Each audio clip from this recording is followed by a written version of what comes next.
ఈ రాహుల్ గాంధీ అనే వ్యక్తి ఏదైతే చెప్తా ఉన్నారో, ఎందుకు ఈ రాహుల్ గాంధీ అనే వ్యక్తి ఆంధ్ర గురించి ఎందుకు మాట్లాడడం లేదు చెప్పు. చంద్రబాబు నాయుడుతో హాట్ లైన్ లో టచ్ లో ఉన్నాడు కాబట్టి మాట్లాడడం. నారా చంద్రబాబు నాయుడు గారికి సహచరులు అనుచరులు ఉన్నారు. వాళ్ళందరికీ నా విజ్ఞప్తి ఒక్కటే, ఈ తెలంగాణ రాష్ట్రంలో తెలుగుదేశం ఉండొద్దని కక్ష గట్టి ఆ పార్టీ నాయకత్వాన్ని దెబ్బతీసిన చంద్రశేఖరరావును, బీఆర్ఎస్ ను సమూలంగా 100 మీటర్ల గోతి తీసి పాతి పెట్టినప్పుడే బీఆర్ఎస్ వాళ్ళు గద్దెలు దిగాలి, ఊర్లలో బీఆర్ఎస్ దిమ్మలు కూలాలి. ఎవరన్నా ప్రజాస్వామ్యాన్ని ఇంత కూని చేస్తా అంటే ఏమైనా క్వశ్చన్ చేసినాడా? చంద్రబాబు నాయుడు ఇన్ని స్కాములు చేస్తున్నాడు, కంటి ముందర కనపడుతుంది. వీధికి పోయినా బెల్ట్ షాప్ కనపడుతుంది, పర్మిట్ రూమ్ కనిపిస్తుంది. ఎంఆర్పీ రేట్ల కన్నా ఎక్కువ రేటుకి అమ్ముతున్నారు. ఏ రోజైనా మాట్లాడాడా? మన గురించి, నా గురించి మాట్లాడతాడు.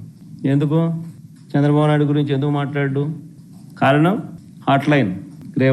చంద్రబాబు, రేవంత్, కాంగ్రెస్ హైకమాండ్, అంతే కదా. ఎందుకంటే చంద్రబాబు నాయుడు గురించి ఎందుకు మాట్లాడు చెప్పు.